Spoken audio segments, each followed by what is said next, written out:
Hello everyone, Paul Elam here with another message from A Voice for Men.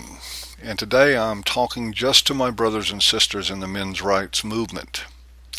And though I tried several times to get this down in a 10-minute limit, I couldn't do it, so this will be in two parts, three actually counting the follow-up. And by the way, while I usually tolerate a reasonable amount of feminist wailing in my comment area, this will be the exception. Comments are welcome from MRAs only. Feminists and manginas will be cheerfully deleted and blocked so you can save your screeching for my other videos. And don't you worry, they will be coming for a long time. This series of talks is on defeating feminism. You know, it might appear that men's equality sits on a mountaintop too high to reach in our lifetime. Feminist hegemony seems to reign like the Catholic Church in the age of Copernicus. Academics, government, media, and the judicial system look like little more than an extension of feminist dogma. The workplace and even the social strata appear to have become feminist property. For a number of years, average men have been acting as though they lived in 1936 Berlin or 1970 Moscow, measuring their words carefully and casting a quick, vigilant glance over their shoulders before speaking their minds. Others extol the virtues of feminism with sincerity that could only be properly expressed with help from a straw hat, a cane, and some vaudeville piano. And some men are the real deal, born-again believers in feminism dancing through the socio-political morass like Hare Krishnas in an airport, complete with dirty faces and donation baskets. Meanwhile, many men's rights activists genuinely passionate about the cause work under assumed names because of the very real danger of personal and professional retaliation if they're discovered. It's a sad statement to the reality that the thought police are not just imagined characters in some novelist's dystopian fantasies. Men who mix the truth with their true identities can be hurt and have been. But there is trouble brewing for the feminist, not just annoyances from the cacophony of uppity MRAs that plague their online comment threads, but real trouble of the catastrophic variety. In fact, feminism as we know it is going to unravel sooner than you might think. The first great wave of masculism is on its way. It isn't a revolutionary tsunami, but it is happening fast, like floodwaters rising with deceptive speed and force. And in the end, it will drown the feminist orthodoxy before they even notice the waterline is over their nostrils. If you think this is wishful thinking, keep listening. MRAs are already influencing and shaping a new zeitgeist. The evidence of that is clear and measurable and is already changing the collective consciousness of the Western world.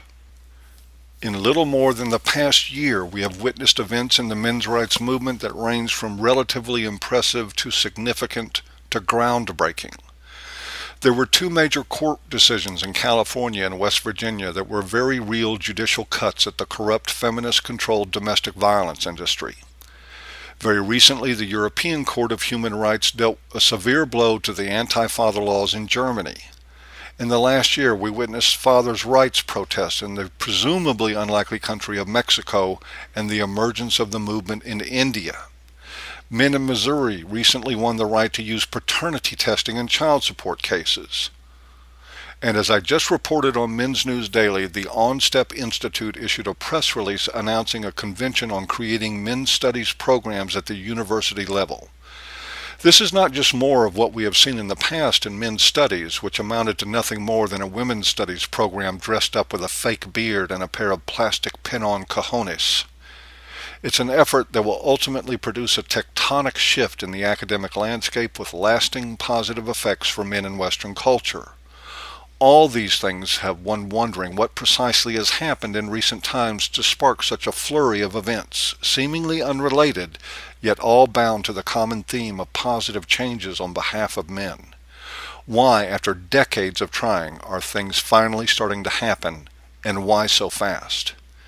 You know, the answer isn't all that complicated. The idea of speaking up for men is finally gaining acceptance. And that acceptance is all the culture ever needed to effect positive changes, the first of which was unclenching the vitriolic stranglehold that feminism had taken on our common sense. Feminists are no longer the untouchables of Western politics, and once that reality spreads some more, and it certainly will, the proverbial gig will be up. For this it is easy to credit people like Warren Farrell and Christina Hoff Sommers, Kathleen Parker and Stephen Baskerville, or the handful of others published and well known within the men's rights community, and no doubt they have all done much good. But there is something else afoot here, something even more powerful. It is rooted in the collective consciousness of the society we live in, and it is much more dynamic than any given handful of writers or activists. 40 years ago, feminists steamrolled their way into the limelight of our attentions. Riding on the coattails of the civil rights movement, they forced, with less than legitimate agenda, a pendulum swing and momentum that literally pushed it out of sight. It moved so far away so fast that it appeared primacy in the gender dialogue belonged to feminists, and always would. Well, that pendulum is swinging back. Recently, a fellow MRA, men are angry now by the way, pointed me to some very interesting statistics regarding the internet and gender activism, and what they reflect is that MRAs are taking over the online world. Fact is, we already have. And in the next part, I'm going to be telling you a lot more about that. Stay tuned.